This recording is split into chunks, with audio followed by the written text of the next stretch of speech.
আসসালামু আলাইকুম। আজকে আমরা কথা বলবো নিশান এক্সট্রেল T31। এটা হলো ইনার জয়েন্ট কিংবা ড্রাইভ শেপ।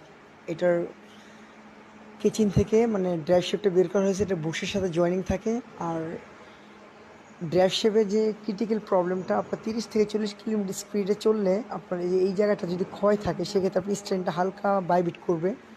আর যদি অতিরিক্ত খাওয়া থাকে সেক্ষেত্রে আপনার গিয়ার শিফটিং সময় ব্যাক গিয়ার কিংবা ডিতে দেওয়ার সময় দেবেন গ্যাট করে একটা শব্দ করবে, গ্যাট গ্যাট এরকম শব্দ করবে। সেক্ষেত্রে আপনার এই জায়গাটা প্রবলেম হলে এটা করবে আর কি। তো এই ইনার জয়েন্টটা খুবই ক্রিটিক্যাল একটা সাইড। তো এটা ব্যাপারটা আপনারা যদি এই প্রবলেমগুলো ফেস করেন সেক্ষেত্রে আপনার ড্রাইভ শেপটাকে দেখবে। আর এটা এই একটা বুশ থাকে, এই বুশের সাথে এভাবে এটা জয়েন্ট লাগে।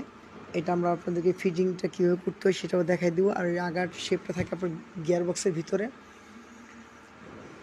এটা খুব বুশ আইটেমের সাথে জয়েনিং থাকে, যার কারণে এই যে আমরা দেখাইতেছি কীভাবে ফিটিং করতে হয়। এটা এই জায়গাটা খুব কেয়ারফুলিভাবে ফিটিং করতে হবে। আপনার এখানে সিল আইটেম থাকে, হ্যাঁ, প্রিমিয়ামের দাঁতের সাথে দাঁত ঢোকানোর পরে এখানে বসাতে হবে। এটি একটু অ্যাকুরেসিভাবে বসাতে হবে, নয়তো আপনার সিলের স্প্রিংটা কেটে যাবে আর কি। আবার বের করার সময় মানে খুব সাবধানতা বজায় রাখতে